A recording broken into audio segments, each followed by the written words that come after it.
Hi எல்லாருக்கும் வணக்கம். இது நேத்தோட ரொட்டீன். அதாவது 4ஆம் தேதியோட ரொட்டீன். நாங்கள் நேற்று தூண்டி கருப்பர் கோயிலுக்கு போயிருந்தோம். அதாவது தலைவன் தலைவி ஷூட்டிங் நடந்துச்சு இல்லையா, அந்த கோயிலுக்கு போயிருந்தோம். அந்த கோயிலுக்கு எப்போதுமே மந்த்லி ஒன்ஸாவது போயிடுவோம். கடந்த 2 மாதமாக போகவே முடியல.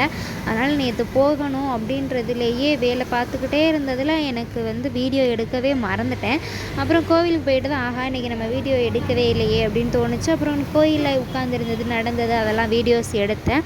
நேற்று கோயிலுக்கு போயிட்டு சாமியெல்லாம் கும்பிட்டு முடிச்சுட்டு கொஞ்சம் நேரம் உட்காந்துருந்துட்டு கிளம்பிட்டோம். கிளம்புனதுக்கப்புறம் தம்பிக்கு டாய்ஸ் எல்லாம் வாங்கினதுக்கப்புறம் வீட்டுக்கு வந்தாச்சு.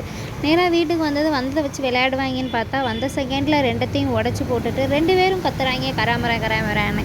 இவங்க அப்பா வழக்கம் போல் தூங்கிட்டாங்க. என்னால் எந்திரிச்சு பார்க்க முடியல. ஏன்னா அந்தளவுக்கு எனக்கு பேக் பெயின் 2 டேஸாக இருந்துச்சு. எனக்கு நேற்று ரொம்ப டென்ஷனாக இருந்தது. ஏன்னா 2 பேரும் அவ்வளோ அழுதானுங்க. இவங்களை சமாளித்து ஈவினிங் சாப்பாடு வச்சு விரதம் விட்டு சாமியை கும்பிட்டாச்சு. இந்த வீடியோ பிடிச்சிருந்தா நீங்கள் லைக் பண்ணுங்கள், சப்போர்ட் பண்ணுங்கள்.